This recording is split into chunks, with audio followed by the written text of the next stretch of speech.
avec, pour le moment, je dis bien pour le moment, les candidats à liste donc, pour la présidence du bureau exécutif fédéral de la GIFA, attendé par la GIFA, Association des ressortissants guinéens des États-Unis ou en Amérique du Nord. Ce soir, donc, nous recevons le troisième candidat, M. Théodore Onibogui, depuis Connecticut, si je ne me trompe pas, dit couramment M. le commissaire. Donc, il est exactement 7h51 ce mois, ce qui fait 20h50 chez vous. Donc, dans 2 minutes, nous allons revenir donc, pour recevoir le troisième candidat, M. Théodore Onibogui.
À la présidence de la GIFA, le 4 juillet, hein, c'est-à-dire dans quelques jours, ou disons exactement dans quelques heures, hein, où nous allons retrouver en New Jersey, 18e et rue Elisabeth, si Dieu le veut très bien. Donc, je vais m'assurer une fois de plus que nous avons notre candidat de ce soir avec nous, M. Théodore Onivogui. Est-ce que M. Théodore est avec nous? Tout le plaisir est pour moi d'être sur ce channel ce soir. Bonsoir.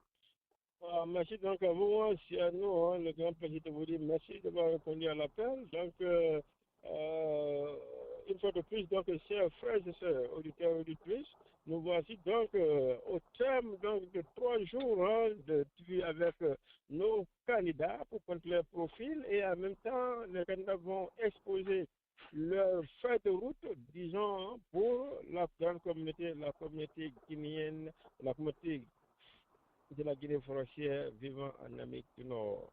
Donc ce soir, nous recevons donc le troisième candidat, M. Théodore Onivogui depuis Connecticut. Alors, je vais donc aller rapidement hein, avec M. Théodore pour demander est-ce que votre directeur de campagne est en ligne, M. Jean-Pierre? Oui, je suis là.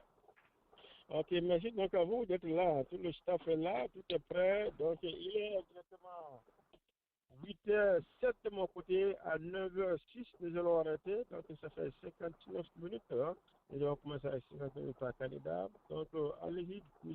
Jean-Pierre, pour nous présenter hein, votre candidat. Or, votre candidat lui-même peut se présenter. Donc, j'espère quelle est la forme que vous adaptez.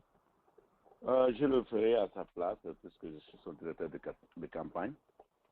Donc, allez-y, donc, à une petite minute, hein, présentez-nous votre candidat ou introduisez-nous votre candidat de plus. Lui-même va se présenter après. Donc, faites l'introduction de votre candidat ou le candidat de la GIFA ou le candidat pour la présidence donc, de la GIFA. Allez-y, M. Jean-Pierre. Je vous remercie. C'est le candidat de l'alternance 2015. Notre candidat, c'est commissaire Théodore Onivogui. Il est commissaire de son État. Il vit à Connecticut avec sa famille.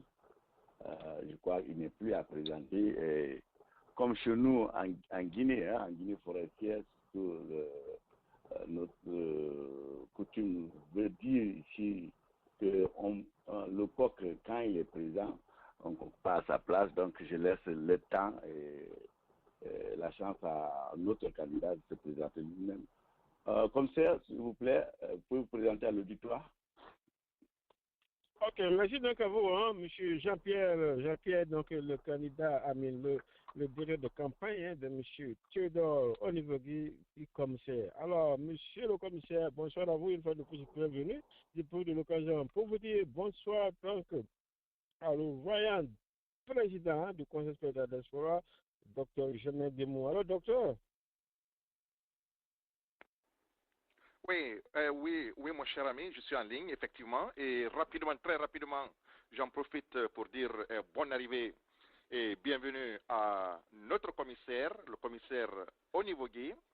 Voilà, et c'est vrai, c'est une grande personnalité de notre communauté. Donc, je le remercie beaucoup pour sa présence, pour l'honneur qu'il nous fait d'être là afin que nous puissions écouter ce qu'il pense faire lorsqu'il sera président.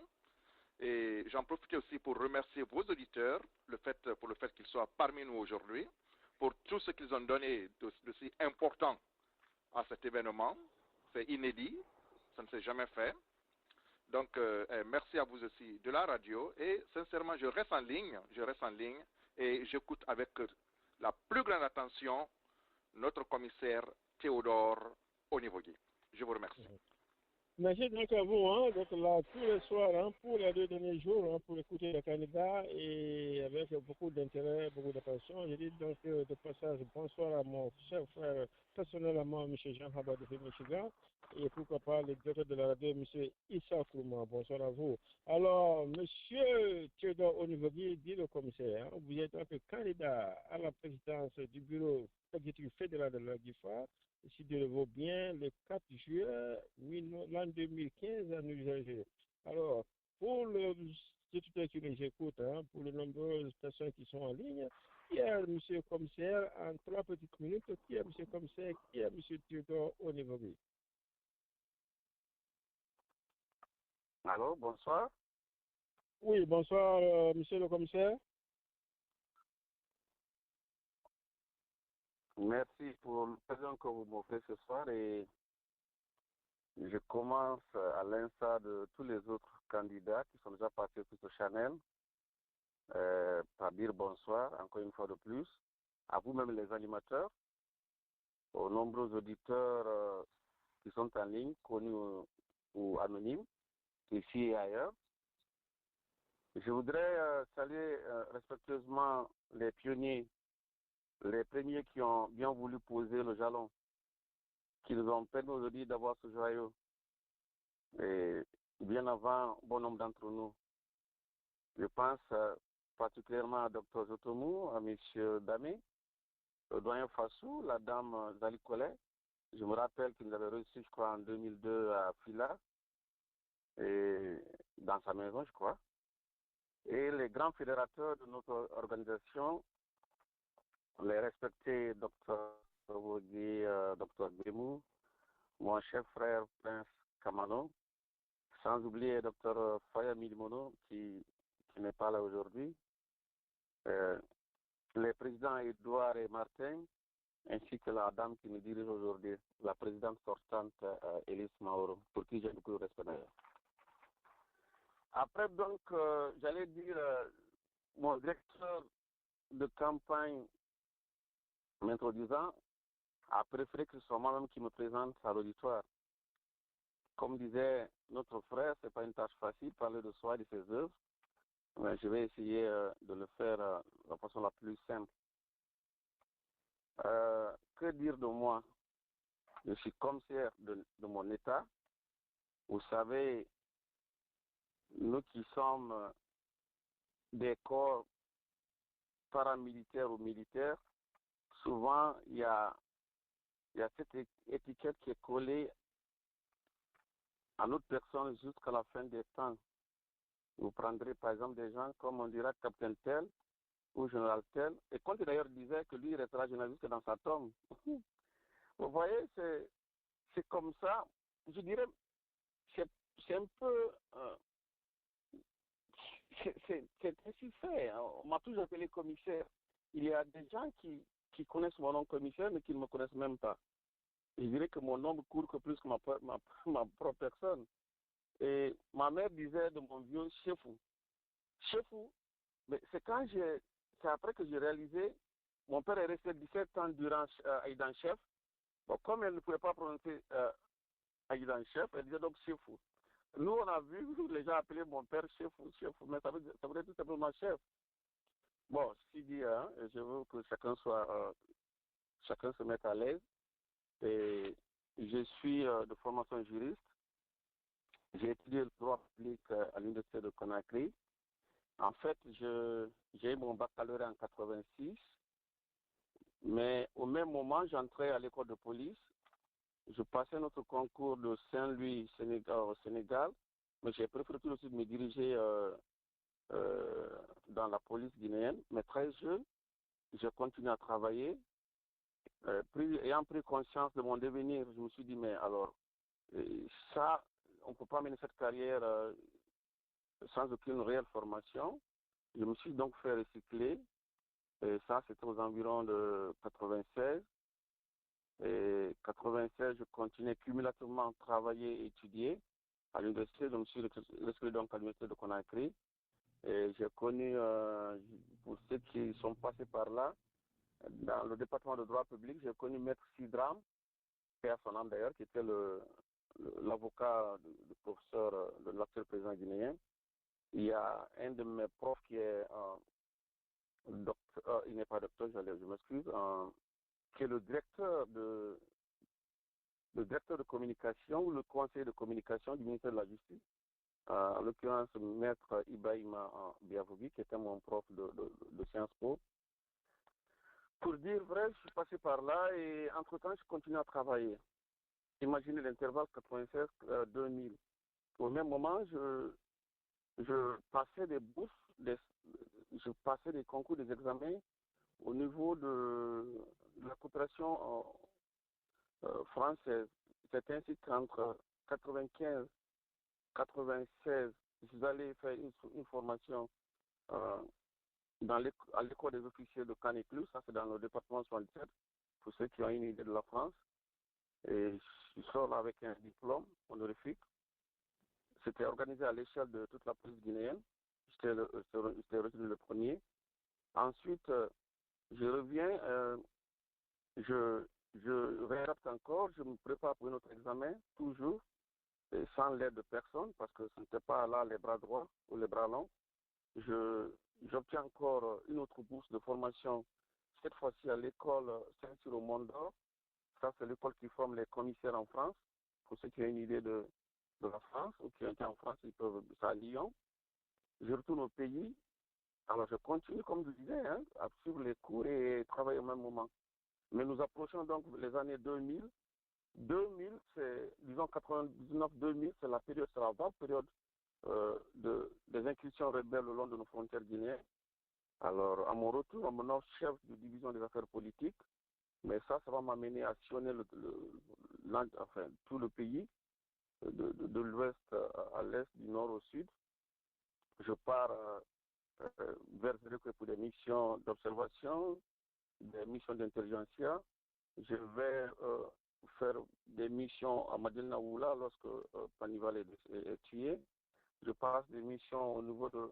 Enfin, tout ça, je continue à garder tout cela en secret défense. Je ne vais pas rentrer dans tous les détails.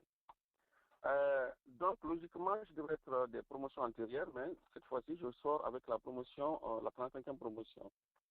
Mais, entre-temps, comme je le disais, il y a des événements en Guinée. Il y a la CJFD, la coordination de la jeunesse forestière pour le développement. J'ai des proches qui y travaillent, qui sont porte-parole. Il y a le professeur Julien Popa, qui est assassiné en compagnie de mes cousins. Ça, c'était le 30 novembre 2000. L'affaire dite Cosa, pour ceux qui ont encore bonne souvenance. Les corps sont gardés 8 ans durant. On les assimile à des rebelles. Ce n'est qu'après, quand le gouvernement de transition, je crois, est venu, qu'ils ont pu remettre les corps. Bon, il y a beaucoup de choses à dire. Je pourrais répondre éventuellement pour tout ce qui manifeste le désir d'en savoir plus sur ma personne. Je suis marié, je suis père de nombreux enfants, j'ai 9 gosses. Ils vivent tous ici avec moi aux États-Unis. Et dans ce cas, heureux d'ailleurs. Et je viens d'un petit village qui se nomme Baimani, c'est sur l'axe Koyama-Irié. C'est là qui conduit vers la sous-préfecture de Koyama, qui fait frontière avec le territoire libérien. Irié, c'est le grand carrefour où les gens viennent souvent, les passagers, c'est leur transit en fait, c'est là qu'ils viennent manger. J'ai 50 ans révolus depuis le 28 janvier dernier. Et je connais le pays forestier de long en large. J'ai fait des écoles primaires. Je suis passé par les écoles primaires de Mamadou Konaté, ça à Zérékoué. Entre-temps, je suis passé par l'école primaire de Yalinzou, où il y avait un vieux vénéré, je ne sais pas si je vais bien prononcer son nom, c'était Yayose, un vieux de Yalinzou qui était très connu d'ailleurs, un vieux notable, respecté, vénéré, à la limite. Je fais les études secondaires à Falaï Traoré à Kantan, Ensuite, je passe par Koulé. Je reviens à Zérekouré, Alpha Diallo et Samori Touré. Tout ça parce que fils de gendarme. Mon père était gendarme. Et vous qui saviez, les gendarmes faisaient souvent beaucoup de déplacements. Voilà un peu de mots sur mon profil, qui répond d'ailleurs à un souci de notre statut, qui dit que tout candidat à un poste doit soumettre son profil et éventuellement décliner sa feuille de route. Monsieur Peter, encore une fois, bonsoir, et je suis là et j'attends la suite des débats.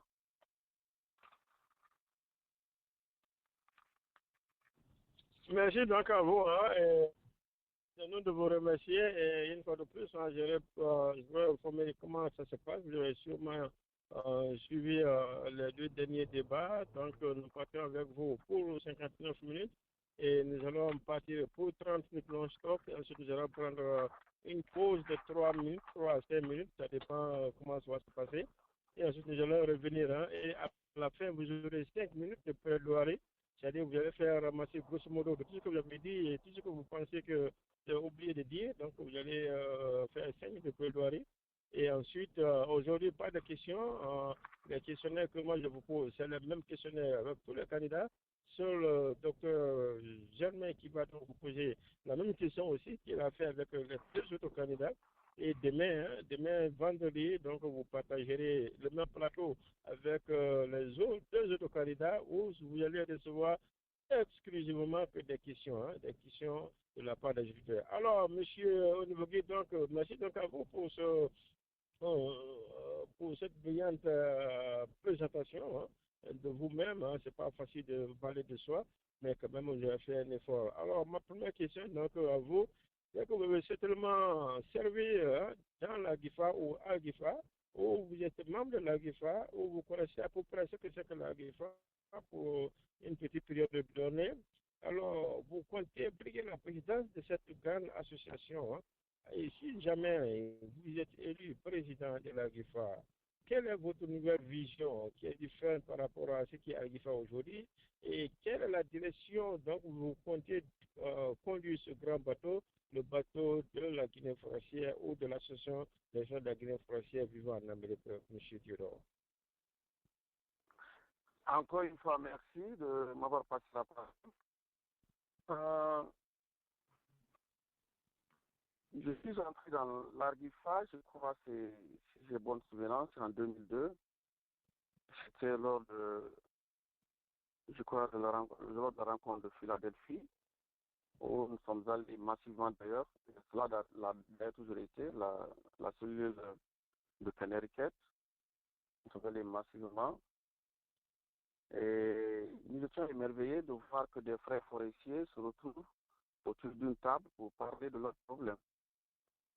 Essentiellement tourné vers le social, vers l'amélioration du bien-être des populations de la forêt vivant ici aux États-Unis.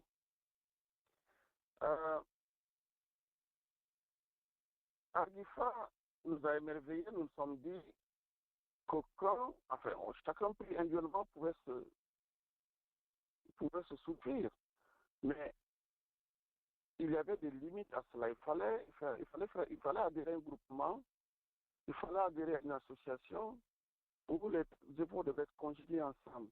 Et c'est dans cela qu'on peut bâtir une nation, c'est dans cela qu'on peut bâtir un pays, c'est dans cela qu'on peut redonner espoir à bon nombre de gens qui vont venir après nous. J'ai été témoin de beaucoup de choses dans Argifa. J'ai occupé le poste de vice-président. Aujourd'hui, certains se réclament cette paternité, mais ils oublient que moi j'étais le vice-président qui venait tout de suite après le président. C'est en ce temps que l'Argifa a réellement brillé. Vous êtes tous témoins oculaires de cela. Les gens peuvent encore, les moments ne sont pas encore effacés. Tout est en place. Je n'aime pas ce passé glorieux de Argifa. En postulant pour le poste de président, je me suis dit qu'il fallait relever tout de suite ce défi. Il fallait relever un défi parce que, frères et sœurs, et là, je vais être clair, l'Argifa ne sera que ce que chacun d'entre nous ici voudra qu'elle soit. Personne d'autre ne viendra faire Argifa à notre place.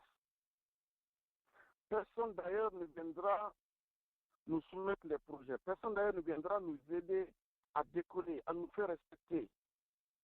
Les vraies questions qui se posent aujourd'hui sont de savoir quel conseil donnons-nous aux gens qui viennent.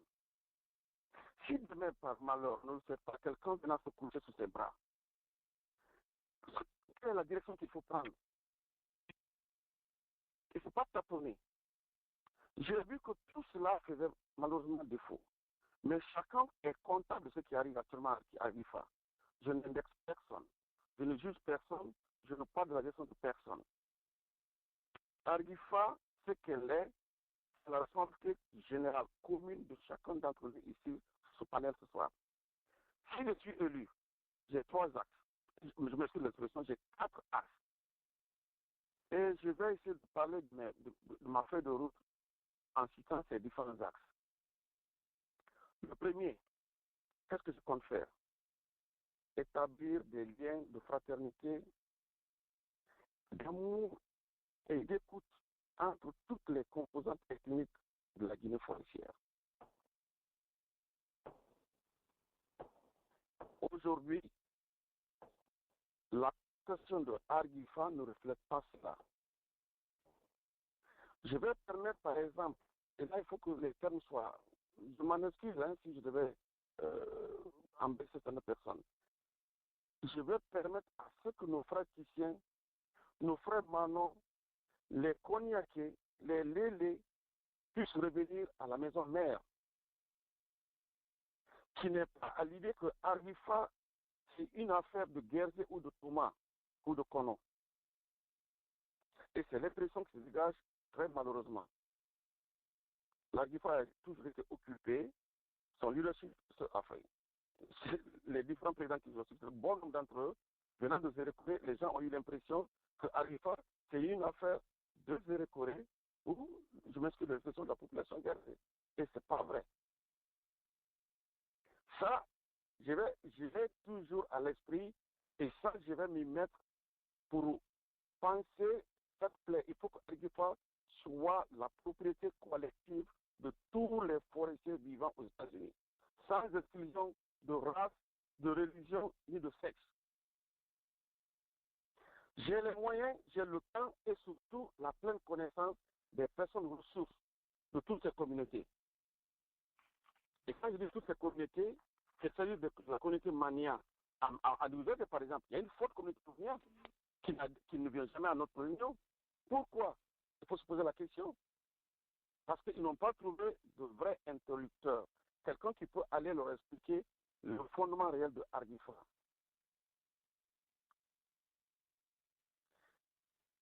Je vais apporter mon expérience et mes expériences sur Argifa. Le volet le plus clairement exprimé, c'est mon intention première. Aujourd'hui, sans me répéter, il faut qu'il y ait de l'alternance au niveau de Argifa. Si nous voulons continuer le long chemin qui nous attend, ce n'est pas une menace, c'est une réalité. J'ai pensé que je suis le candidat de l'alternance. C'est moi seul qui peut faire appel à ces frères-là pour qu'ils viennent. Je projetais de faire des voyages et je peux faire pour aller voir toutes ces personnes ressources. Pour leur dire, écoutez, ne pensez pas que Argifa se nomme ou se met sous telle enseigne. Elle appartient à toutes nos communautés. Je vais redynamiser les cellules de base. Je prends par exemple l'exemple de Philadelphie et Washington. Il faut bien que ces frères et sœurs qui sont là-bas conjuguent le même verbe. J'ai déjà prospecté le terrain en tant que policier, en tant que juriste. Je prospecte, je vois le mal et j'essaie de trouver la solution à ce mal. Ça, c'est mon première et tous les membres qui seront dans Argifa, tous les membres élus qui sont avec moi, je veux leur donner délégation de pouvoir d'agir en ce sens. Si quelqu'un est élu de Fila, je le dirais, il t'appartient de faire en sorte que tous nos frères qui sont là se lavent les mains dans le même bol. Celui qui a nous aider, ce sera pareil. J'allais dire, à New York, ce sera pareil. Il faut que chacun vienne à la table. Quand on appelle au dîner, il faut que tout le monde y soit présent. Ça, c'est mon premier volet. Le deuxième volet, je me suis dit, frères et sœurs, depuis un bon bout de temps, une organisation respectueuse, ou bien qui se veut respectueuse, ne peut pas tourner avec un budget de 5 000, 6 000, 9 000. Depuis, on est à ces alentours-là. Quand nous étions dans le bureau avec les dames, on a eu à faire la roche. On est un peu plus loin. Cela a produit des effets que chacun, aujourd'hui, je disais, se réclamait de cela. Mais la vérité en soi, c'est qu'il y avait une parfaite harmonie dans le bureau. Nous nous écoutions, nous nous attendions, nous faisions des déplacements. On allait à Fila, on allait à Washington, ne serait-ce que pour tenir une réunion. Aujourd'hui, malheureusement, tout se passe par le net, tout se passe par... C'est bien. Mais les gens ne peuvent même plus prendre le téléphone pour s'appeler. J'ai un deuxième volet très important. Je me suis dit, bien sûr que l'agriculture est apolitique et non lucratif. J'allais dire à but non lucratif. Mais le nerf de toutes les guerres, le nerf de toutes les associations, c'est l'argent. Je vais essayer de créer un fonds de solidarité permanent. Ce qu'aucun de mes adversaires n'a parlé jusqu'au jour d'aujourd'hui. Vous voulez aller construire des librairies en forêt, vous voulez faire des bibliothèques à Zéro-Corée, vous voulez faire des cybercafés ici aux États-Unis. Avec quels moyens vous allez le faire? Il faut être pragmatique. Avec quels moyens, mes frères et sœurs? Vous n'en avez pas. Le budget aujourd'hui de Arguifa ne fait même pas les 5 000. Parce que j'ai appris que le peu d'argent qui restait, c'est avec ça encore on a organisé. Et on n'avait pas de choix. Parce qu'aucune cellule ne voulait plus organiser la convention.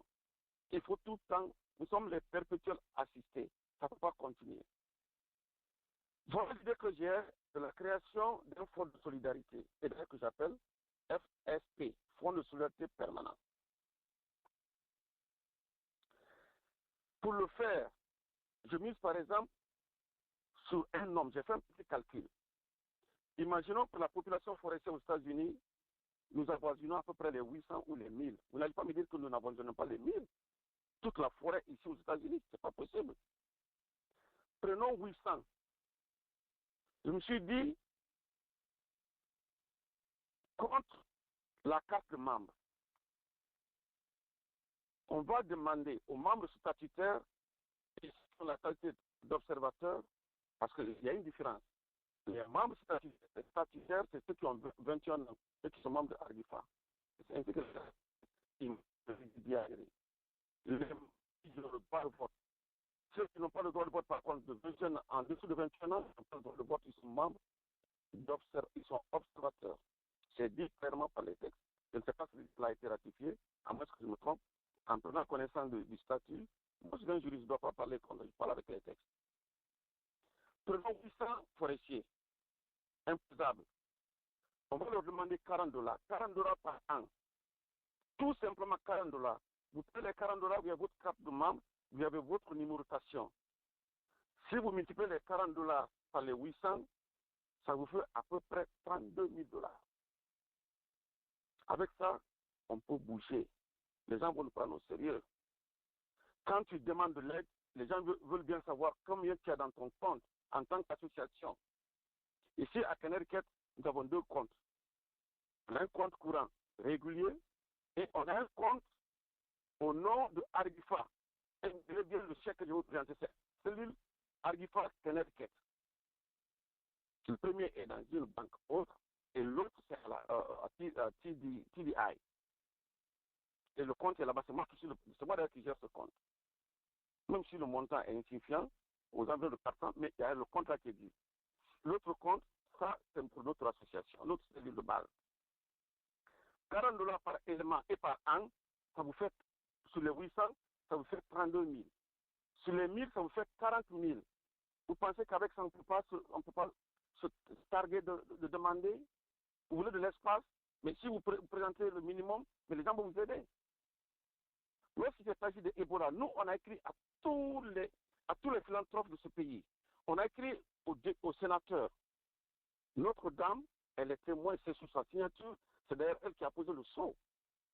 La cellule de Connecticut a fait des écrits qu'on a envoyés à tous les sénateurs, à tous les députés, à tous que vous connaissez. Même, on a eu la rencontre avec la maire de notre ville. Il suffit de mettre ces jeunes-là en contribution. On a des jeunes très talentueux, des universitaires qui ont fini. La direction d'une association, elle est purement politique.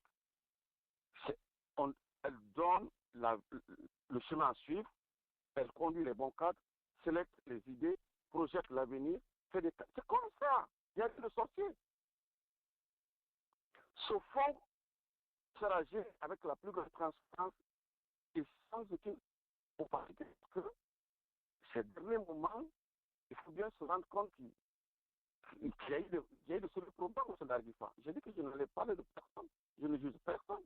Mais ces derniers moments, le clivage qui s'est créé au sein de l'Argifa, si vous ne me mettez pas à la tête de cette organisation, face à tout ce monde-là, on a encore beaucoup de choses à se dire. Beaucoup de choses. L'audit a été fait. Il y en a qui sont satisfaits, il y en a qui ne sont pas satisfaits. Et moi, j'ai dit, on va tous laver le linge sale. Il y a des gens. Martin, par exemple, je vais citer un moment mon frère Martin. Ils ont fait un travail merveilleux, le recensement. Il faut faire le recensement, il faut l'achever. Ça fait que trop perdurer. Nous avons combien de forestiers? Personne ne peut le dire. Et ça, ce sont des données statistiques qu'on a besoin. Pour projeter tout projet, pour établir tout projet, on a besoin de cela. Ça, ce sera le second volet. Un fonds de solidarité permanent qui existe. Si ce montant est obtenu, on l'aura. Parce que déjà, ici, dans la cellule de New Haven, les gens, nous, c'est la discipline. Hein. Depuis que nous sommes ici, c'est la discipline. Quand nous disons faisons ça, personne ne va par le dos de la prière. Et cette discipline-là, nous l'avons héritée de nos parents, des siècles qui sont restés au pays. Ça, on le mettra à jour. On achèvera le recensement. On fera en sorte que chacun paye les $40 et qu'il ait sa carte de membre. Vous voyez ce qui se passe. Quelqu'un tombe malade, quelqu'un, du moins que les choses sont toujours, j'ai peur, mais ça nous arrivera quoi qu'on fasse, quelqu'un vient à mourir, on se demande est-ce que c'est un forestier. Est-ce qu'il ne l'est pas? Mais s'il avait sa carte de membre numérotée, mais cela ne devrait pas se poser. On passera par les chefs de famille pour qu'ils collectent cet argent et envoient au compte qui sera expliqué à tout le monde. Et je disais que le recensement doit être complet parce que nous allons à nous herder. On aura du beau monde. Ce monde-là, d'où il vient, on ne sait pas. Est-ce que ce sont les sympathisants? Est-ce que ce sont les membres? Est-ce que ce sont des forestiers? Non. Mais si nous le faisons pour les besoins de la cause, moi je dis attention. C'est pourquoi d'ailleurs, en intervenant, j'en fais d'une pierre deux coups. La CENI qui sera mise sur pied doit s'assurer que tout ce qui vient vont s'enregistrer et mettre leur numéro de téléphone. Et comme ça, on saura à peu près le volume des membres d'Argifa lors de la rencontre de Nizerze. Ceci dit en passant, venons au troisième axe. Et là, j'ai dit, il faut mettre sur pied, de quoi les gens dit avant moi, mais peut-être qu'ils n'ont pas donné beaucoup plus d'informations. Il faut mettre sur pied une commission technique d'experts. Frères et sœurs, on a de jeunes cadres dans ce pays. On a de jeunes gens qui sont doublés de connaissances. Même si vous pensez... D'ailleurs, la langue de travail dans ce pays, c'est l'anglais. Nous sommes venus, on a eu pas mal de choses parce que à un certain âge, ce n'est plus facile d'apprendre comme les jeunes. Mais on a des jeunes merveilleux qui savent ce qu'ils disent, qui savent ce qu'ils font. On va exploiter leur talent. On doit exploiter forcément leur talent. Et ces gens, on va les repartir au sein des différentes commissions de l'éducation, de la santé et d'autres secteurs. On va leur demander de travailler en sorte de nous donner des documents pour pouvoir exploiter notre phare Wansi. Michel Damé lui-même, il sera d'un apport très précieux. Ce Michel a une connaissance élargie sur où est-ce qu'il faut pointer le phare Wansi pour que nous ayons quelque chose, les dons et l'ex. On va les demander. Je n'hésiterai pas à aller vers eux. Je demanderai leur concours. Et comme ça nous, parce que quand tu as un bijou ou un joyau, tu ne le sors pas, tu ne le portes pas, à quoi ça sert? C'est l'état dans lequel nous nous trouvons avec notre frère Wansi. Ce qui nous accorde la qualité d'ONG, mais on n'en exploite pas. Nous, on a tenté. C'est vrai, on n'est pas arrivé à nos fins parce que la réponse du gouvernement américain était plus présente, plus rapide que notre écrit. Au moment où nous demandions de l'aide, les États-Unis avaient déjà envoyé de l'aide au Libéria et la France était désignée pour apporter de l'aide à nos frères de la Guinée forestière. Mais qu'est-ce que l'écrit pouvait en ce moment dire? Et parce que les gouvernements même agissent en concert avec les différentes compagnies. Et c'est à ce niveau-là qu'on a demandé de l'aide. Mais je crois que ce n'est qu'une partie remise. Les prochaines fois, quand on aura la possibilité, on ira vers eux, les soumettre de nouveaux projets, de nouveaux problèmes. Je disais donc, on va créer cette commission. Monsieur Peter, arrêtez-moi, hein, si je vais plus loin, hein, n'hésitez pas. On va créer donc cette commission d'experts qui sera composée de tous les gens de bonne volonté. Ceux qui vont apporter de l'aide. Il faut un engagement de chacun d'entre nous. Sinon, nous resterons au stade de verbiage et ça ne va pas nous grandir. J'ai dit qu'on aura un mouvement de jeunes. Il faut que nos jeunes ne soient plus à la marge des autres cellules, des autres associations. Quand on convoque les associations guinéennes, il faut que les jeunes forestiers soient désormais présents. Et j'y verrai personnellement. Il faut qu'ils soient présents aux tournois qui vont se organiser. Il faut qu'ils soient présents au défilé de monde, l'art culinaire, tout ce qui se passera dans le cadre du mouvement des jeunesses. Et on demandera même à nos frères déjà qui sont déjà connectés, les péteurs, d'organiser de nouveau. Même CSDF, Arguifa, moi je me dis, l'un dans l'autre c'est la même chose. Nous contribuons à la même réussite. Le bien-être, l'amélioration du bien-être des forestiers. Au niveau des femmes, sur ce même registre, au niveau des femmes, on demandait qu'il y ait un groupement de femmes forestières ici aux États-Unis. Ça ne s'est jamais fait. Peu importe l'appellation, on peut appeler CRR, on peut appeler comité, mais certaines dames vont être désignées pour former un groupement. Et ça, c'est pour donner le bon exemple de la bonne femme forestière. C'est pour donner l'exemple de ce que nos mamans ont été à nos jeunes. Les mères parlent mieux aux enfants, qu'ils soient garçons ou filles. Ils les écoutent mieux. Elles sont à la maison, celles qui font tout. Il faut que ces femmes-là s'impliquent. On va faire, je ne sais pas la sélection, mais on ira de state en state, recueillir certains noms de femmes, on va leur mettre ensemble. Ce n'est pas une façon de concourir ou de compétir, mais quand cela est créé, ça les donne une certaine motivation. Nous assistons souvent à beaucoup de réceptions, à beaucoup de séminaires, à beaucoup de trucs. On voit ce qui se passe sur le terrain. Mais les femmes forestières sont toujours absentes. Ça, nous allons mettre un terme à ça. On en choisira ici, à Afrique, partout. Elles vont se retrouver, mais quand même, elles vont travailler de telle sorte qu'elles puissent redonner ce qu'elles ont reçu comme éducation. Et ça, c'est extrêmement important. Ça, c'est le volet culturel. C'est le volet des traditions. N'oublions pas d'où nous venons. Ceci dit, je continue à demander votre attention.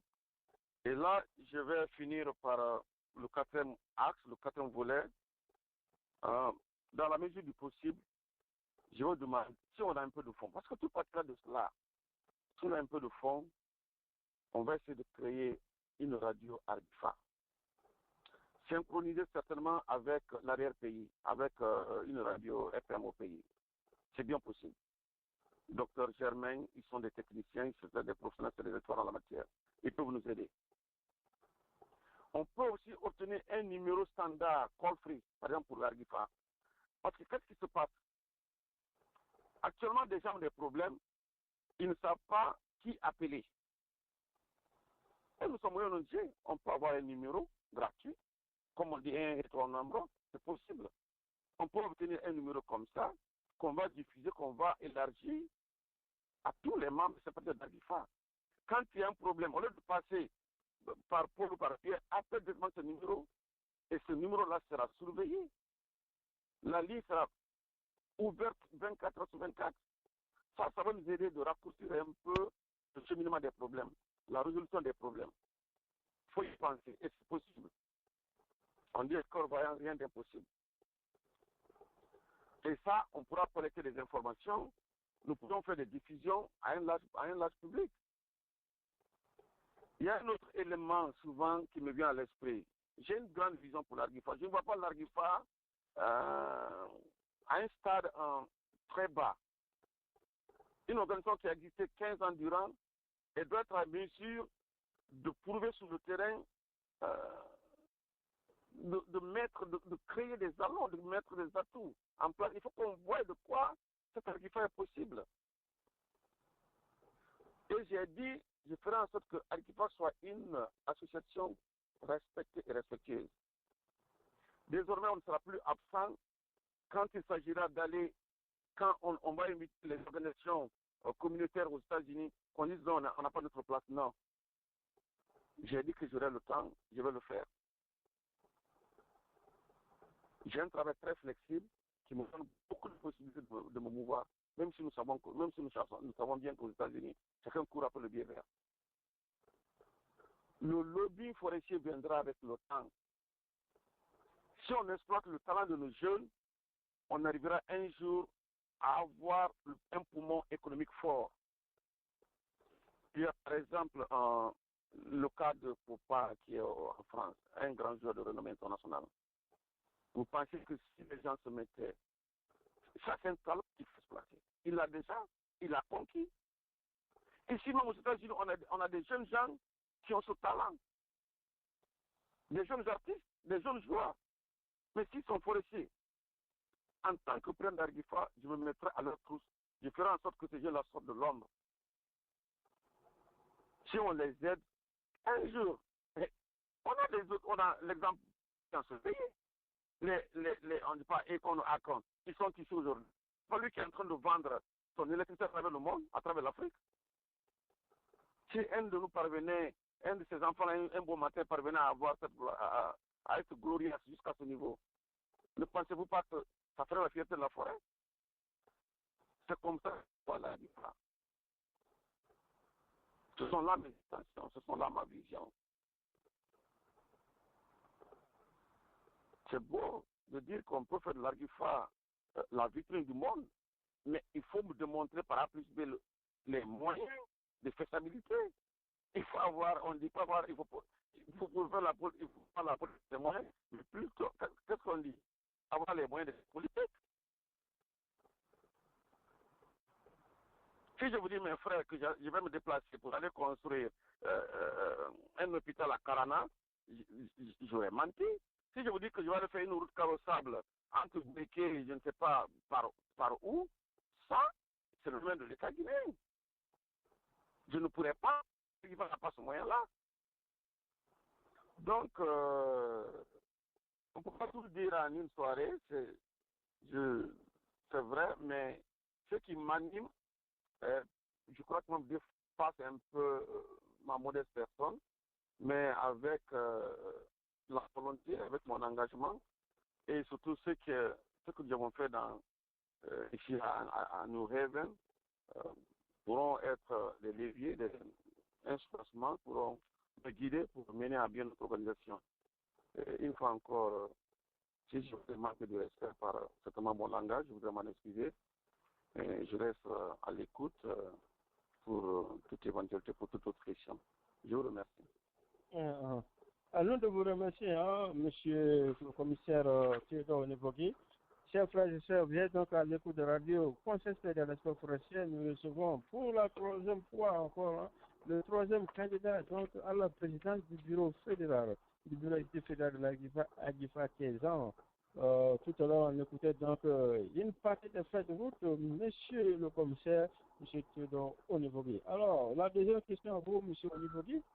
On disait souvent que la jeunesse est le poumon, la jeunesse est le pivot la jeunesse est, si vous voulez dire, l'élément propulseur de tout développement ou de toute communauté. Alors, cette fois-ci, nous avons la place pour la jeunesse. Quel est donc votre programme de société pour la jeunesse africaine, la jeunesse de la Guinée forestière, vivant aux États-Unis pour pouvoir donc ainsi vous aider à accomplir dans vos missions, si jamais vous êtes élu comme président de la DIFA? Quel programme avez-vous pour la jeunesse forestière? Encore merci. Quand on parle de jeunesse, moi je me fais une fourchette. Je me dis c'est jusque de 40 ans jusqu'en dessous. Tout ça c'est la jeunesse. C'est le temps où les jeunes vont à l'école, c'est le temps où ils se forment, c'est le temps où ils obtiennent la bonne éducation. Cette jeunesse, elle doit nous aider, autant on doit l'aider aussi. Moi, j'ai dit, on doit exploiter notre jeunesse. La chance qu'on a dans ce pays, les enfants de ministres ou les enfants de je ne sais pas de qui, vont dans les mêmes universités que les enfants des pauvres. Donc, il n'y a aucune barrière. Il n'y a aucune limitation d'intégrer des collèges ou des universités. On va leur conseiller, on va leur demander, nous serons des conseils pour les jeunes. J'ai dit qu'il y aura un mouvement de jeunes. On verra sur l'ensemble du territoire américain les jeunes qui sont à la pointe. Mais pour le faire, il faut qu'ils soient connus. C'est-à-dire que nous marchons dans l'ombre, l'obscurité. Et qui commande dans l'obscurité ne peut pas voir. Il faut que ces jeunes-là s'affichent. S'ils ne viennent pas qu'on aille vers eux, il faut que ce mouvement-là sera créé, qu'ils aient leurs représentants, ce dernier, en accord avec l'objectif de la DIFA, va mettre sur pied des projets. Je ne vais pas vous dire qu'on ferait une salle à leur attendement, non. Mais s'il y a de l'argent, il y a de l'espace culturel possible. Des gens peuvent faire des centres culturels, mais ce n'est pas ici à ce moment-là. Ces jeunes-là vont travailler de concert avec nous. Moi, je pense que la direction de chose est la première considération qu'il faut accorder à cette chose-là. Quand des jeunes, je ne veux pas citer personne, on a des jeunes informaticiens, on a des jeunes gens qui travaillent à des niveaux très élevés dans des banques, ils doivent se mettre à nos dispositions. On a besoin d'eux, parce que nous, à un certain âge, on n'a plus cette connaissance-là. Il faut qu'ils se mettent à nos dispositions et nous, on va les guider, on va les aider. Ils vont nous aider quand pour montrer un projet. Il faut écrire, il faut savoir à qui s'adresser. Nous allons leur donner la direction, mais à eux de prendre la plume. Et si nous le faisons souvent, avec une jeune dame qui est ici, qui nous aide beaucoup, on n'en souffre pas sérieusement. Celle-ci, on peut continuer à exploiter ses talents. Et dans d'autres États, ça existe. Les jeunes doivent s'organiser. Il doit y avoir un tournant des jeunes forestiers. Si c'est possible. Si cela n'est pas, on mettra une équipe en place. Parce que l'éveil de la jeunesse est un élément primordial qu'il ne faut pas perdre de vue. Quand les jeunes gens s'embourbent dans la recherche de l'argent, heureusement d'ailleurs que nos jeunes ne sont pas dans la recherche effrénée du bien vert je me suis en se protégeant dans diverses activités, telles que vendre la drogue ou faire la prostitution. Heureusement, les forestiers ne sont pas de cette catégorie. Donc, ces jeunes-là sont prêts à l'écoute. La jeunesse sera au premier plan de nos inquiétudes.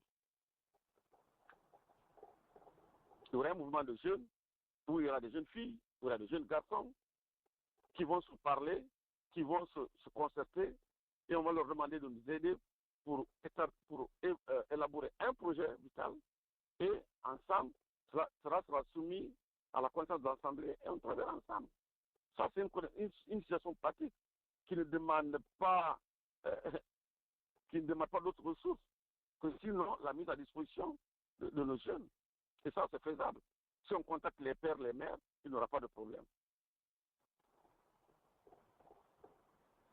Je ne sais pas si j'ai répondu à ta question, mais moi je pense que la jeunesse doit être à nos côtés comme nous devons être aux côtés de la jeunesse aussi. C'est réciproque. Merci donc bien à vous.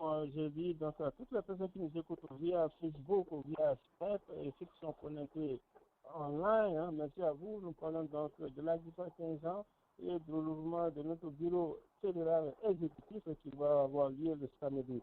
Ce soir, nous sommes donc accompagnés de commissaire M.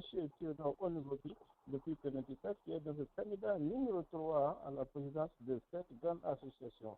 Alors, une fois de plus, je vous dis merci à vous. Et nous allons prendre une pause de 3 minutes. Ça peut être 3 minutes. Papa Manu, merci. Au nom du Conseil supérieur de la diaspora forestière, Dr Germain Topa Pemou, le président de la diaspora forestière. Et à Kangor Moutoumongé, diaspora forestière, Bongo Moutoumongé. Et à Kangor Moutoumongé, Benela Wanane, Bongo Moutoumongé. Et à Kangor Moutoumongé, Wela Kwende à Kangor Moutoumongé. Henriette Makenoni, Jean-Pierre Kilavoki, Dominique Kourou, c'est Jacques Monem. Et à Kangor Moutoumongé. Mapega Mamungo, Bongo Moutoumongé. Jean-Baptiste Collier, Pete Sanyo, Bongo Moutoumongé. José Tupavoki, Bongo Moutoumongé. Antoine Akwekwe Voki, Fekwe Massari, Augustin Laville, Olama New York, Yamou La Loi, Cameroun, Barep Suropogi, Manager. Antoine Ifono, Bongo Moutoumongé. Frédéric Saoura, Bongo Moutoumongé. Marcel Momou Lama et à Kangoro Moutoumon, Pierre Bienvenu Lama Sénégal, Bongo Moutoumon, Nyanganea. Oh, Yves Samuel Haba depuis Londres. Zemeta Bagese Bongo Moutoumon, Misele Loua Bongo Moutoumon, Tabagese Koli Bongo Moutoumon, Elise Zopele Mouya Bongo Moutoumon, Capitaine Moriba Bongo Moutoumon, Kilavogui. Oh, DJ Peter, le soldat. Commissaire, monsieur Levodi, vous êtes avec nous? Oui, je suis bien là, je suis à l'écoute. Ok, je sais qu'il a pu prendre un petit verre d'eau pour manier la voix. Et une fois de plus, nous vous remercions. Nous disons donc merci à toutes les personnes qui sont connectées. Et tout à l'heure après, donc le candidat numéro 3, je ferai à peu près 5 minutes de cette diagnostic pour se passer depuis la création de l'IFA jusqu'à ce jour. Et c'est vraiment ce qu'il nous faut. Et donc, nous allons partir avec la troisième et la dernière question avant de vous laisser donc votre préparé de 5 minutes, M. Oliveri. Alors, comme j'aime le dire, l'année qui sont allés, help me, help yourself. Help me, help you. Ce qui veut dire que, avant que nous parlions donc des actions concrètes de la DIFA au niveau du pays, au niveau de différentes zones considérées sur la région frontière, il faut dire d'abord que les membres de la DIFA au niveau des États-Unis soient unis, soient une seule personne. Pour dire que nous assistons ici entre nous. Alors, à propos, quel est donc votre programme? Quel programme avez-vous pour des actions concrètes pour donc l'installation des membres de la DIFA ici même aux États-Unis?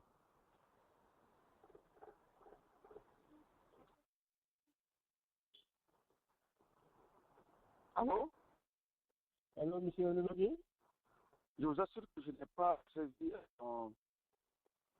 je disais donc... le dernier élément de votre intervention. Oui, le dernier élément donc, c'est, comme je dis, on dit souvent en anglais, help me, help you.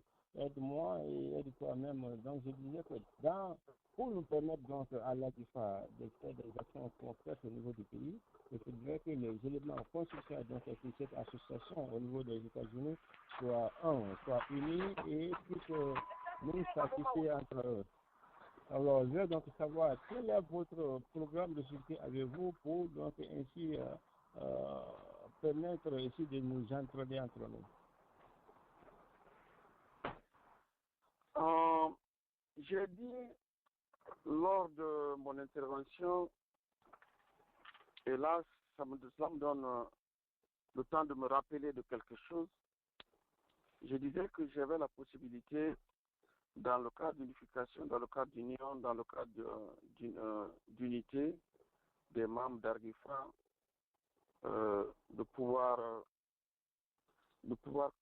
contacter des gens et je veux parler des personnes aux ressources, des autres communautés, pour leur dire en quoi nous serons différents des autres. Et si nous sommes élus, la vision que nous avons de Argifa, c'est de faire en sorte que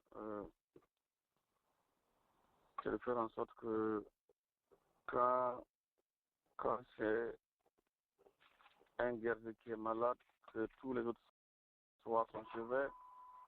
Quand c'est un Thomas ou un Mania ou un Koné qui souffre, que les autres viennent à son aide. Et cet humanisme-là, nous allons essayer de le cultiver. J'ai des contacts à certains niveaux, mais j'aurai la chance de les mettre en pratique, d'en exploiter pour le bien-être des éléments d'Argifa. Il y a beaucoup de problèmes actuellement. Je sais que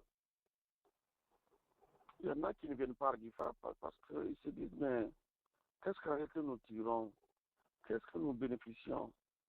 Je veux leur dire, ne voyez pas sur cet angle-là. Venez, on va dire la même chose. On va construire un projet vital pour notre région.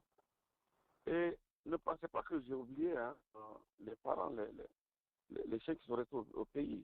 Nous allons intervenir chaque fois que cela l'est, chaque fois que cela est nécessaire. Lorsqu'ils seront dans des problèmes ou lorsqu'ils seront traités injustement. L'Argifa va lever le ton désormais. On ne va pas se contenter d'une simple déclaration qui ne produit aucun effet. On va essayer d'aller plus loin pour dire aux gens qui nous gouvernent, écoutez, vous êtes trop cette cause. Cette raison ne peut pas être la pépinière de la Guinée. Et au même moment, subir toutes les conséquences.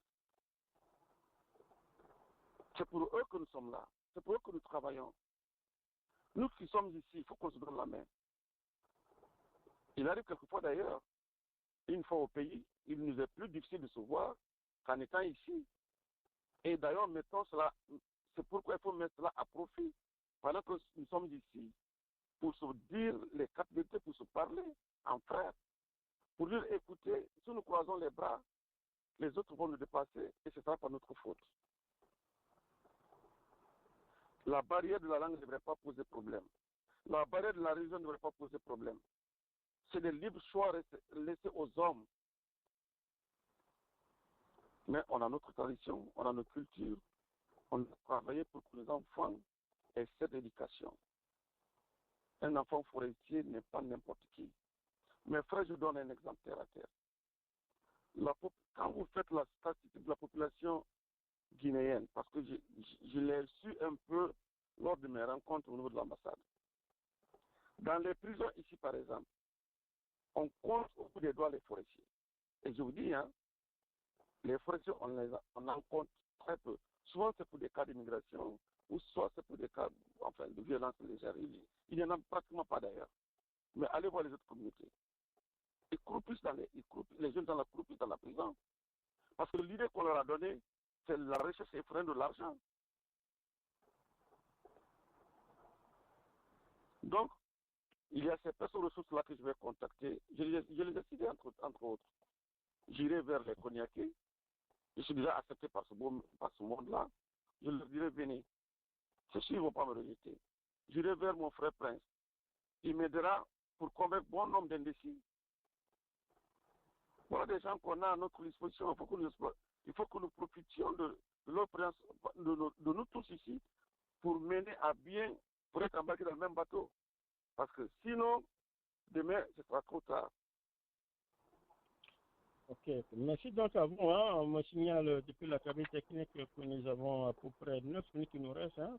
9 minutes qui nous restent. Et donc, voilà comment ça se passe. Hein. Ce soir, nous étions donc accompagnés avec monsieur le commissaire Théodore Onivogui depuis de Connecticut, président à la présidence, hein, candidat à la présidence donc, de l'AGIFA pour AGIFA 15 ans.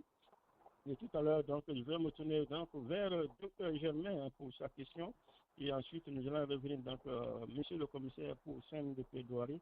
Et nous allons rester cette fois-ci aujourd'hui pour 5 minutes hein, après l'invité, où nous allons essayer de faire un peu l'état des lieux pour savoir qu'est-ce que nous attendions et franchement ce que nous voulons de nos prochains dirigeants. Hein, quand on dit que selon ce que les membres veulent, c'est de cette façon que donc, les dirigeants vont travailler de cette façon.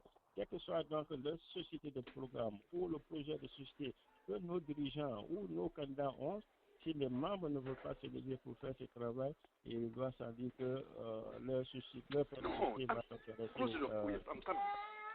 Alors, donc, M. Germain, Dr Germain, Dr Germain, voilà. Ah oui, effectivement, je suis là, comme d'habitude. Et okay.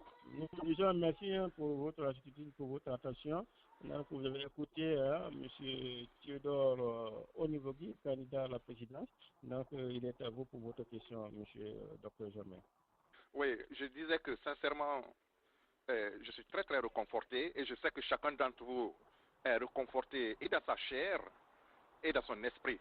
N'est-ce pas? Quand nous écoutons nos candidats, ça fait 3 jours déjà qu'on est en train de les écouter et on se rend compte que la forêt regorge de personnes ressources, de personnes de haute qualité intellectuelle et avec un sens d'organisation extraordinaire. Donc vraiment, c'est quelque chose que nous devons de conserver. C'est quelque chose dont nous devons être fiers. Et comme par le passé, n'est-ce pas, ma question est très simple. Mon cher frère Théodore Onivogui, cher commissaire, nous allons à Argifa 2015. 15 ans de combat, 15 ans de réussite. Lorsque vous vous asseyez, ou bien un de ces jours-là, quand on sera quelque part là-bas, chez nous, assis, avec la petite bière à côté, en train de boire, en train de se reposer, la vie est un peu derrière.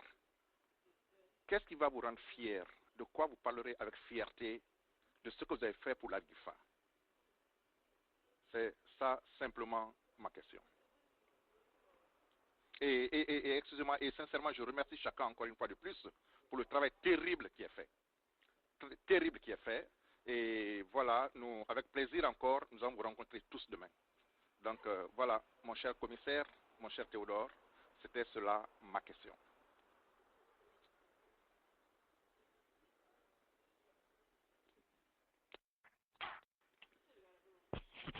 Alors, monsieur le commissaire, monsieur Nivogui, cabine technique, si nous venons de voir notre invité avec nous.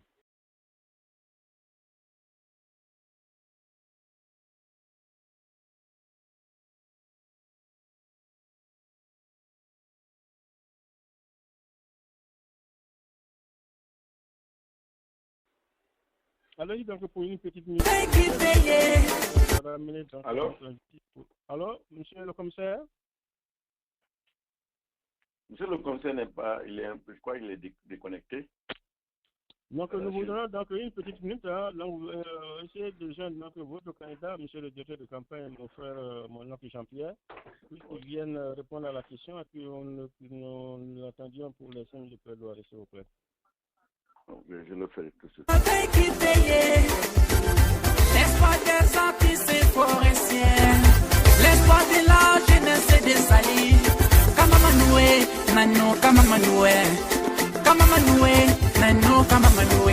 Kiwara matukina kana matukana matukina kana kwe. Kiwara matukina waza ke manoué tuade. Geze tu, kire wanu atege.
futures générations à venir.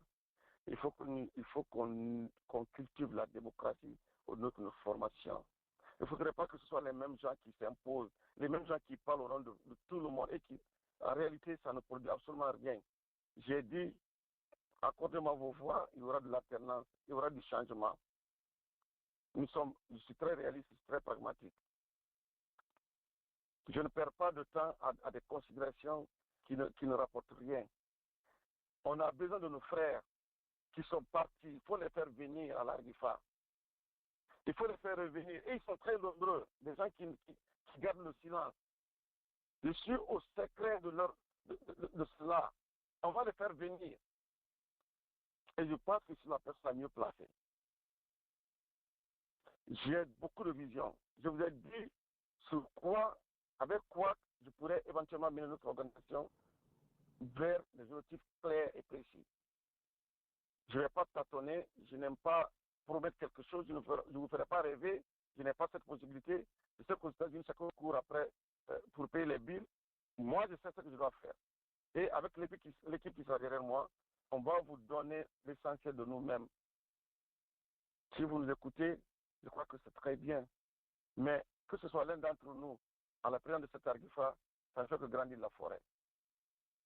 Je ne suis supérieur en personne au sein de cette organisation. Mais il faut seulement composer, il faut avoir la clairvoyance. Il faut avoir le temps pour tes proches. Et là, je l'ai. Je pense que j'ai tous les atouts, j'ai toutes les qualités. Et puis, il faut qu'il y ait de l'alternance. Il faut accepter quelquefois. Moi, je ne pensais pas qu'il y aurait eu des rivaux. Je me suis dit, une fois qu'on veut déclarer, mais tous les gens allaient applaudir. J'ai été très surpris. Mais c'est la démocratie. Et j'apprécie. Donc, bon vent à chacun d'entre nous. Et on fera la mobilisation à la mesure du possible. Et je crois que Argifa a besoin de grandir. Et si tout va bien, cela le sera dans les jours à venir. Et c'est par là qu'il faut encore. Ne perdons pas de vue. Il faut sortir de cet enclavement. Il faut aller plus loin. Il y a des enjeux. Le Haut Conseil des Guinéens de l'étranger sera mis sur pied bientôt. Il faut avoir quelqu'un qui a de la vision, pourquoi pas, on peut briguer le poste. On peut briguer si on est unis. Donc, il faut encore merci. Je crois que si la CENI se met au travail avec une transparence, parce que ça aussi, il faut souligner, des faits pour une révolution, la société évolue. Et si la CENI se met au niveau, on aura un très bon candidat cette année. Je vous remercie. Alors, donc, je vous remercie, M. Théodore Olivier, dit le commissaire depuis Connecticut. Toutes les questions qui sont connectées, donc, vous êtes donc connectés à la radio du Conseil de la diaspora forestière. Nous parlons donc avec les candidats à la présidence du bureau fédéral exécutif de l'Argifa, attendé par l'Association des sociétés guinéennes aux États-Unis, pour le samedi 4 juillet à Nujagé. Nous étions donc avec le troisième candidat, M. Théodore Olivier, qui est donc le candidat de l'alternance. Hier, nous étions avec M. Georges Léonard Sagno, qui se dit le candidat de la réformation et des innovations.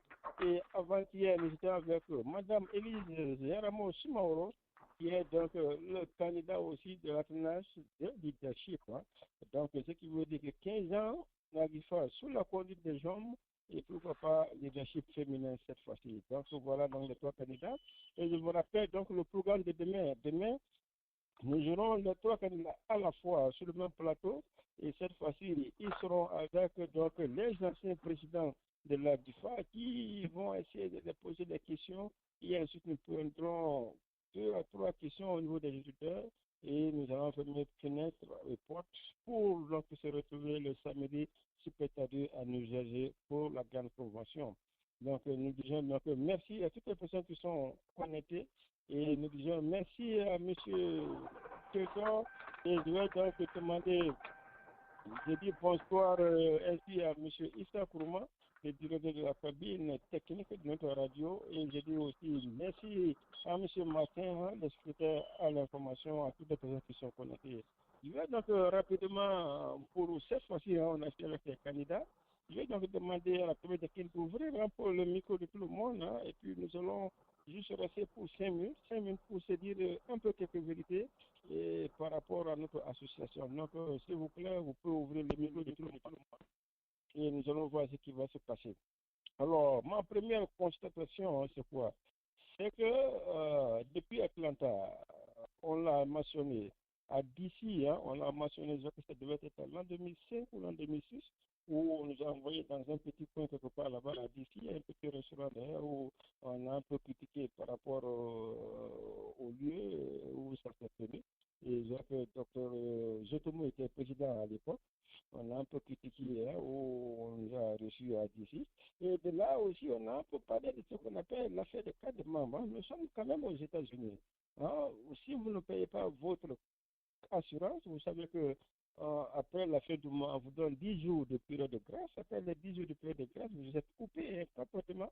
Et si le lendemain, vous avez un accident, je ne le souhaite pas, l'assurance ne vous prend pas en charge, même si vous avez payé pendant 10 ans.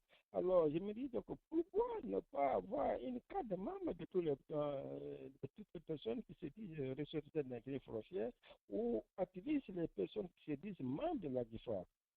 Quels sont donc les avantages de cela? Ça nous permet donc de se connaître entre nous, ça nous permet d'être un peu plus efficace et plus efficient dans nos aides.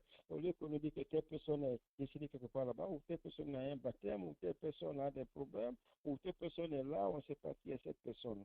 Alors, tout à l'heure, là, on nous parlait un peu de membres statutaires, de membres sympathisants, ça dépendra de l'âge, mais il faudrait que les chefs de famille acceptent de déclarer leurs enfants, parce que ce que nous constatons souvent dans nos associations, pas seulement forestières, hein, mais dans les associations guinéennes, c'est le papa et la maman qui se déclarent comme membres de l'association, mais par contre, tous les autres, les avatars qui viennent, donc ça va, c'est l'enfant qui se marie ici, le papa mobilise ou la maman mobilise toute l'association pour l'aide de son enfant, alors que son enfant peut être même âge qu'un autre jeune qui est là sans parents, qui est membre de la GIFA, qui paye sa cotisation, mais le papa couvre ici donc son enfant par là-bas, alors que le père ne paye même pas la cotisation de ses enfants. Donc voilà, toute cette pratique doit finir. Hein. Nous ne sommes plus au XXe siècle ou du XXe, après le XXIe siècle. C'est la technologie qui se passe.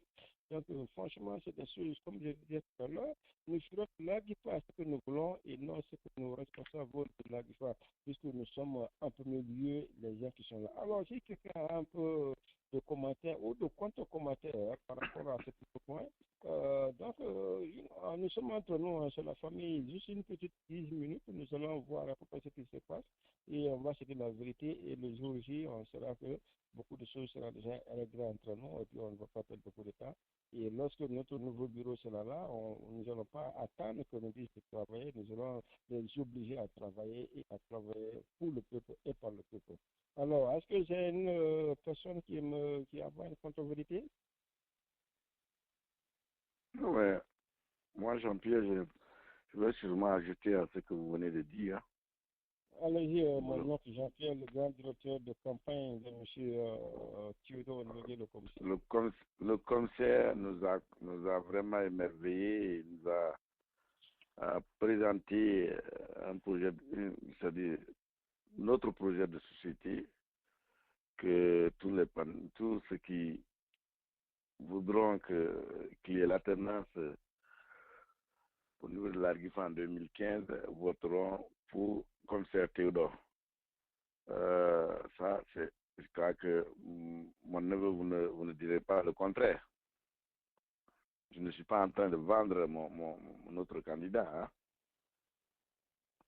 Et deuxièmement, je voulais aussi vous remercier de votre critique, de votre input, c'est-à-dire vos propositions vis-à-vis de l'Argifa et vis-à-vis de la manière dont nous gérons l'Argifa depuis sa création jusqu'à nos jours.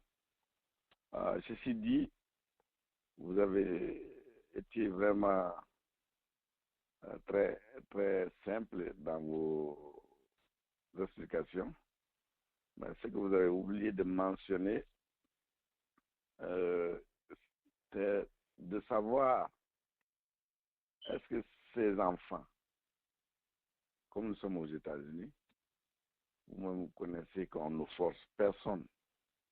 On ne force un enfant de faire quoi que ce soit. Ça m'arrive deux fois quand je dis à ma fille de m'accompagner, on va dans telle réunion. Elle dit pourquoi. La question de pourquoi, il faudrait que je prenne le temps nécessaire de l'expliquer. Et si ça la convainc, elle te dira, oui, on va ensemble. Si ça ne la convainc pas, elle va dire, non, papa, je ne vais pas avec vous. Vous n'avez pas la force de partir.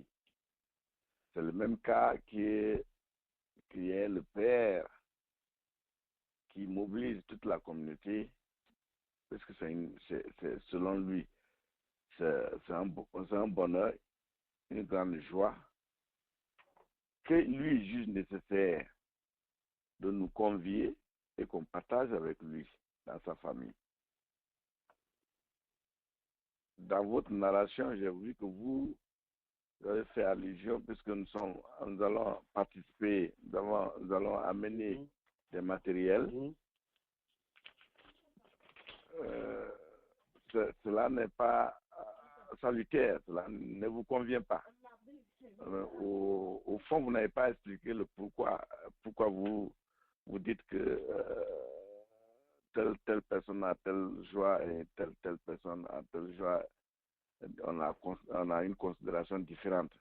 Ma question à vous, c'est de nous expliquer de fort à large, que voulez-vous dire par là,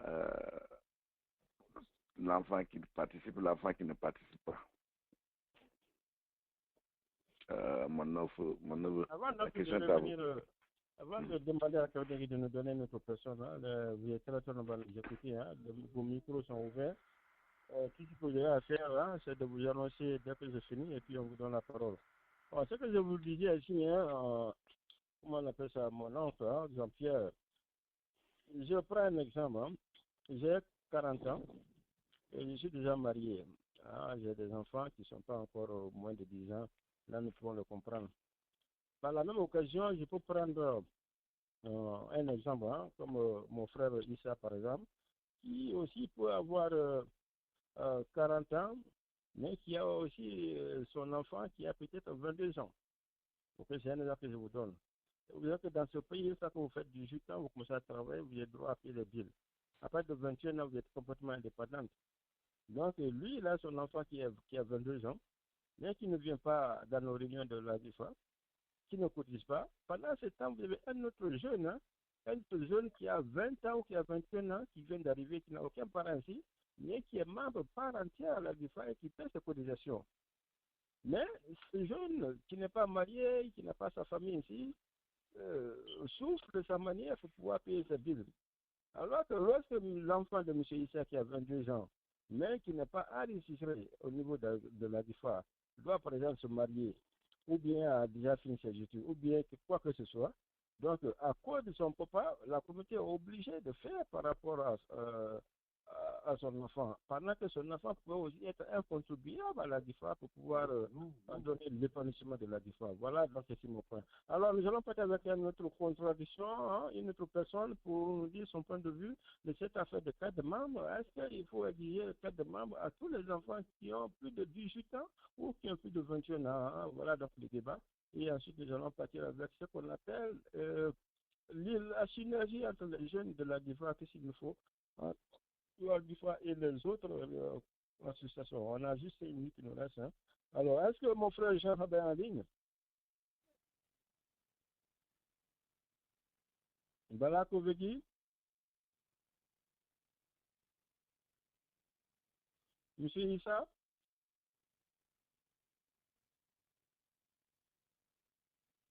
Oui, bonsoir mon cher frère Peter. Je me suis mis en minute là pour ne pas faire de bruit. Donc, je demande à ce qu'on ouvre un peu les micros. On a juste 3 petites minutes qui nous restent pour voir ceux qui pensent que sont les amendements qu'il nous faut pour que notre association puisse aller de plus belle en avant. Voilà, c'est tout ce que nous parlons, c'est ce que nous cherchons. Est-ce que vous avez quelques quelques inquiétudes, quelques propositions, suggestions et discuter entre nous avant que nous nous retrouvons le samedi pour une autre région. Vous savez, moi je vais commencer d'abord par vous remercier. Vraiment, je crois que ce débat-là a été très très bien passé. Et je sais que nos candidats même sont témoins passés à la fin de chaque émission, vous leur demandez comment j'étais satisfait et j'ai quand même beaucoup apprécié. Et je vais encore profiter pour remercier notre cher président, le président du Conseil supérieur de la diaspora forestière. Moi j'ai des inquiétudes quand il avait intervenu pour le premier débat. Mais il a su au moins mettre un peu de la démocratie dans son verre. Parce qu'on avait 3 candidats, il fallait qu'ils fassent les mêmes choses. Et il a tenu une promesse, il a réalisé. Voilà, merci à tout le monde. Voilà, moi ce que je vais dire, c'est que les candidats doivent bien réfléchir et voir réellement la vérité par rapport à ce que nos frères ou nos soeurs disent. Parce que la langue Molière, là, on a dit ça. Les gens nous ont promis qu'il va y avoir des pluies, il va y avoir de l'eau en forêt, on n'a rien vu. C'est pourquoi la Guifa n'a plus de force. La Guifa est devenue une chose de mamaya où les gens venaient pour chercher femmes, se marier. Elle avait comment réellement dévier la cause pour laquelle on avait créé. Mais dit aujourd'hui, vous voyez un peu, moi ce qui m'a plu dans ce débat, c'est qu'avant, dans la salle même, on parlait des gens pour être candidats à la présidence. Mais maintenant, regardez, on a 3 candidats et qui veulent tous gagner. Vous voyez, ça c'est une fierté. Donc je crois que ceux qui ont donné le tour à la FIFA doivent voir ça, voir les débats et réellement chercher à prendre d'autres positions par rapport à la FIFA. Revenons dans la cadre comme ce que la maman Yaramo Lisa a dit et le frère, le commissaire vient de dire aussi, revenons dans notre cadre, asseyons-nous, disons-nous la vérité et trouvons des solutions, comment on peut chercher à arranger notre cadre. Moi je crois que bon, c'est ce que je peux dire. Jusqu'au samedi, on va voir aussi peut-être les éditeurs qui ont la chance de poser la question à nos candidats. Peut-être que ça va aussi changer beaucoup d'idées, mais je vous dis, je vous garantis avec l'expression que je vois maintenant, ce débat-là a permis à beaucoup de personnes encore de vraiment, comment on appelle, donner une seconde chance de réflexion au cas de la Guifa. Voilà, je vous remercie. Nous de vous remercier, on a une petite itinéraire, à savoir notre auditeur qui veut intervenir là.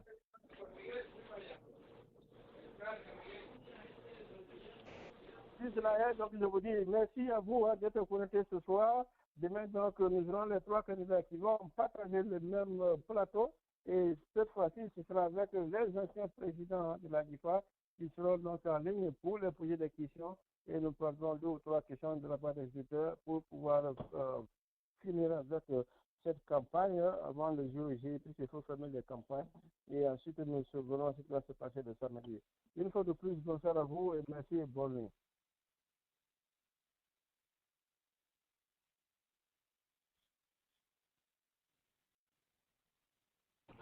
Oui, merci Pierre.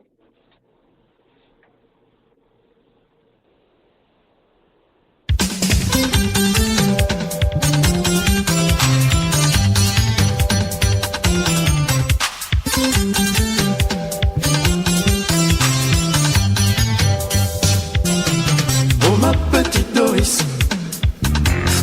oh ma chérie Doris, tu es ma petite créature dans un mystère de nature. Comme 2 cloches différentes dont les bruits de lune résonnent dans l'autre. Tu connaîtras les cris d'abandon et de tristesse. N'oublie pas que la vie est une délicatesse. Oh ma petite Doris, oh ma chérie Doris,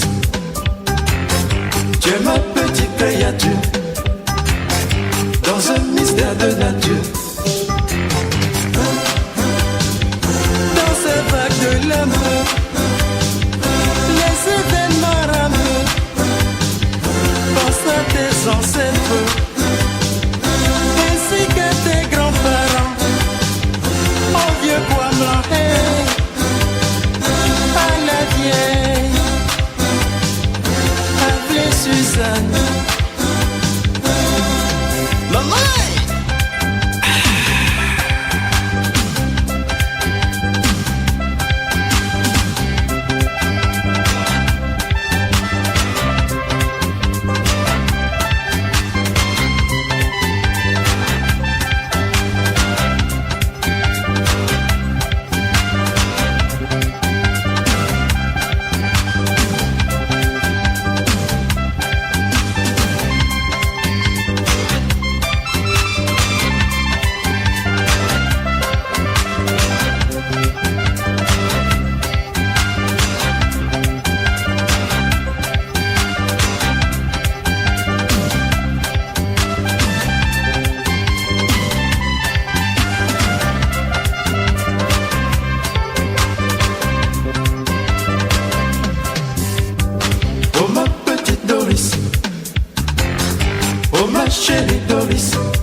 sauveur au profit d'une destinée, à la recherche d'une cheminée.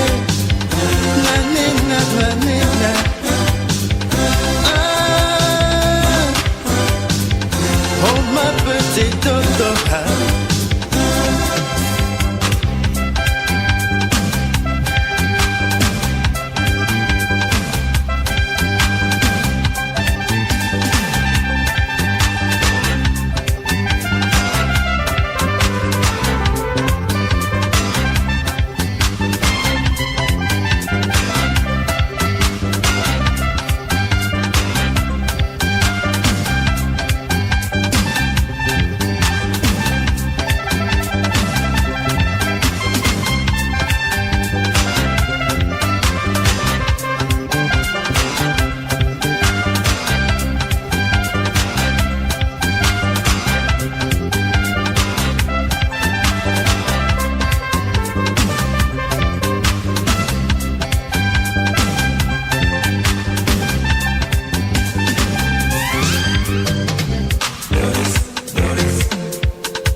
Ma poupée,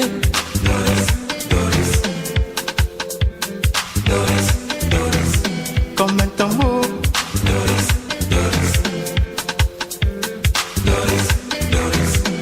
mon pouvoir.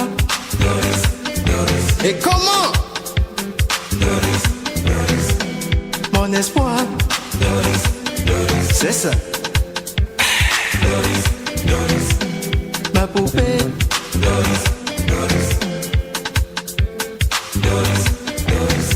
Comme un tambour.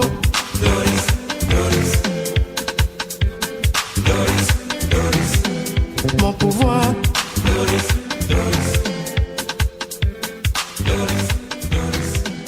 Mon espoir.